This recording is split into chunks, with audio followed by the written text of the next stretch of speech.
जो हम लोग आज पढ़ेंगे उसमें इलेक्ट्रॉनिक विन्यास को कैसे आधुनिक तरीके से व्यवस्थित किया गया है, इलेक्ट्रॉन को किस तरीके से व्यवस्थित किया गया है उसी को समझना है। पुराने विषय तो तुम लोग समझ चुके हो कि नील बोर के अनुसार K कोष में, L कोष में, M कोष में, N कोष में 2n² फार्मूला से इलेक्ट्रॉन को भरते हैं। ये 2n² फार्मूला है, उसमें दो सूत्र का है और n जो होता है वो मुख्य क्वांटम संख्या का लो चाहे प्राकृतिक संख्या का लो। उन्हीं प्राकृतिक संख्याओं को अगर हम फार्मूले के रूप में बदल दें तो n बराबर 1 हो सकता है जो K कोष का होगा, n बराबर 2 होगा वो L कोष का होगा, n बराबर जो 3 होगा वो M कोष का होगा, n बराबर 4 जो होगा वो N कोष का होगा, बड़ा वाला n। तो जब इसकी फार्मूले में वैल्यू रखेंगे तब 2 यानी 1² का 1 होगा और 2 से मल्टीप्लाई करेंगे तो 2 1 जा 2 हो जाएगा और 2 × 2² यानी 2² मींस 2 2 जा 4, 4 2 जा 8 हो जाएगा और 2 × 3², 3 3 जा 9, 9 2 जा 18 हो जाएगा। और इस तरह से 2 × 4 पावर 2, 4 4 जा 16, 16 2 जा 32। ये है ना, ये तो रहा पुराने विषय। अब चूंकि बड़े लंबे तत्वों की खोज हो चुकी है, काफी एक श्रृंखला बन गया है तत्वों का, तो उन अधिक से अधिक तत्वों के इलेक्ट्रॉनों को आधुनिक तरीके से कैसे व्यवस्थित किया जाएगा इसको एक नियम के अनुसार बताया गया जिसका नाम था आपबाउ सिद्धांत। हालांकि ध्यान रखना, आपबाउ किसी वैज्ञानिक का नाम नहीं है। आपबाउ जर्मन भाषा का एक शब्द है जिसमें आपबाउ का अर्थ होता है व्यवस्थित करना, टू मैनेज, विन्यासित करना, टू कॉन्फ़िगर।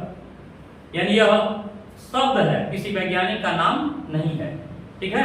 तो आपबाउ की बात जब आई है, आपबाउ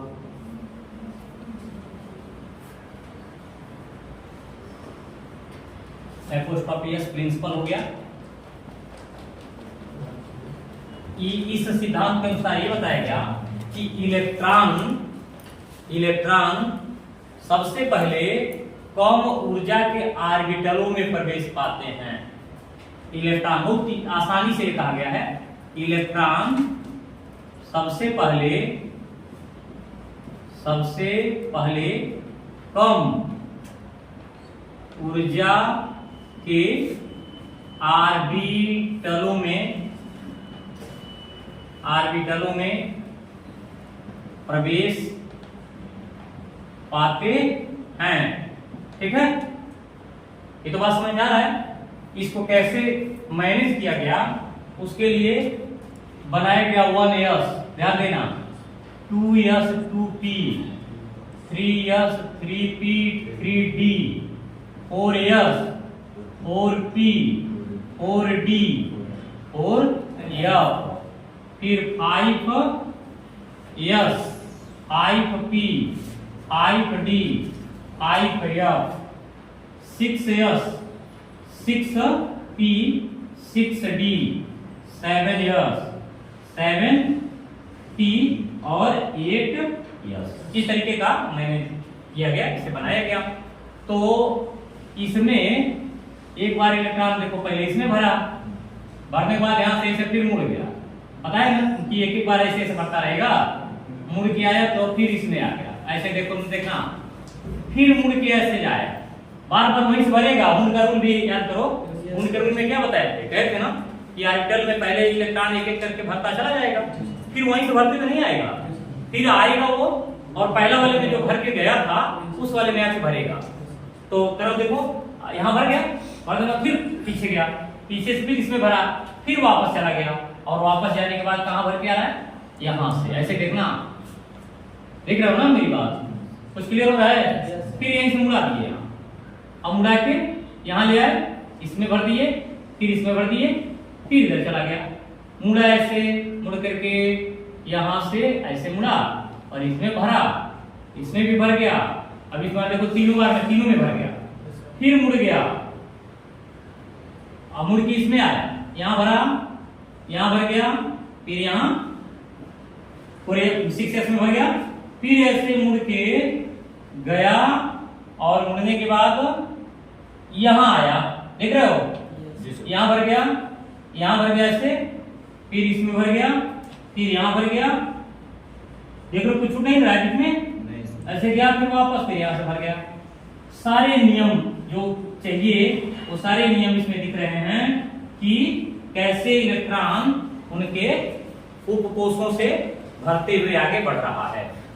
इसको हम क्रम में कैसे लिखे हैं तो एक तरीके से व्यवस्थित किए हैं कि पहले फर्स्ट एस में यानी इसको जब क्रम से बोलेंगे तो 1s 2s 2p 3s 3p 4s 3d 4p 5s 4d 5p 6s 4f n minus 2 हो गया 5d 6p 7s और 5f 6d 7p और 8s।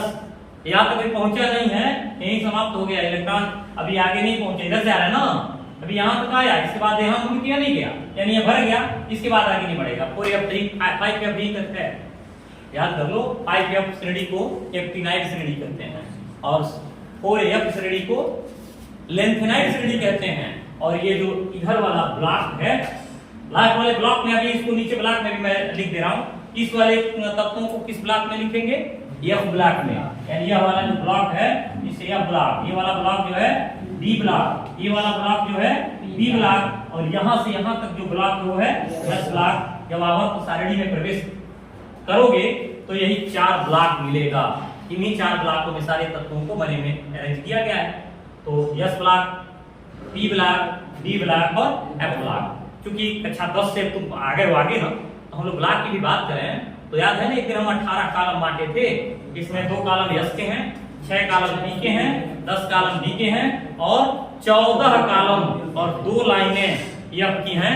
उनको आवर्त सारणी के मूल संरचना से अलग हटा दिया गया है, मतलब मूल आवर्त सारणी में नहीं रखा गया। मूल आवर्त सारणी मतलब उन्हें समझ लेना कि जो शुरू में आवर्त सारणी बनाई गई थी, long form of the periodic table advance आवर्त सारणी में 2 खंड बना हुआ है, एक है मुख्य सारणी और एक है उसरहवा टोला।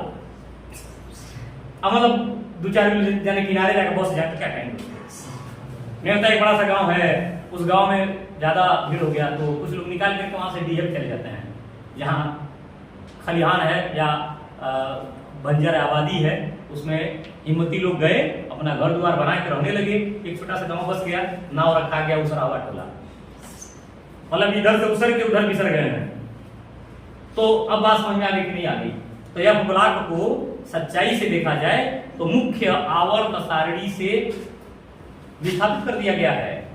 एक बार जब तुम आवर्त सारणी पढ़ोगे तो 1-2 से अभी लगाओगे, कहोगे कि अभी एक दोष है कि जब आवर्त सारणी एक ही है तो इस आवर्त सारणी से यह ब्लॉक को अलग या विलगित क्यों किया गया। जब घर एक है तो 2 चूल्हे क्यों जलेगा, बात समझ में आ रही है। एक ही है तो 2 चूल्हा क्यों जलाओगे, एक ही चूल्हे पर खाना बने सबका। अगर एक ही घर में 2 चूल्हे है मतलब 2 घर है।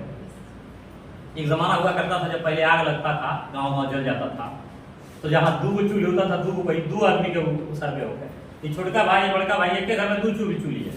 अब वो चूल्हे के अलग, चूल्हे के अलग 2 घर हो जाता था, यानी हर चूल्हे का एक घर होता है।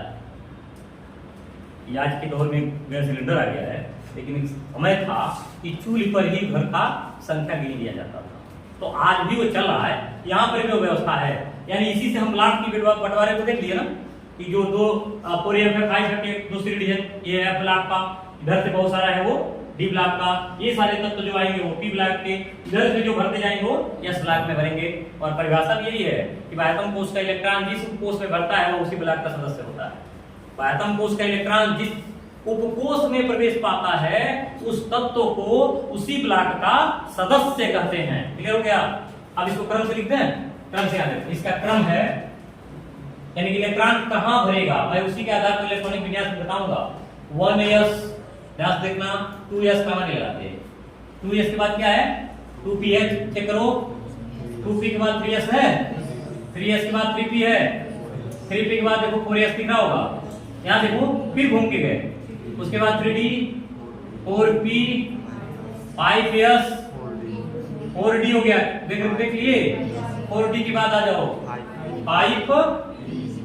5p के बाद 6s के बाद 4f के बाद 5d के बाद 6p के बाद 7s के बाद 5f करो ना, 5f के बाद 6d के बाद 7p के बाद 8s के बाद अब का बार हो तो गया है, छोड़ रहे जगह मतलब उसके बाद तुम खोजते रहना। ये है इलेक्ट्रॉन के भरने का क्रम अकॉर्डिंग टू आप बाउंड प्रिंसिपल।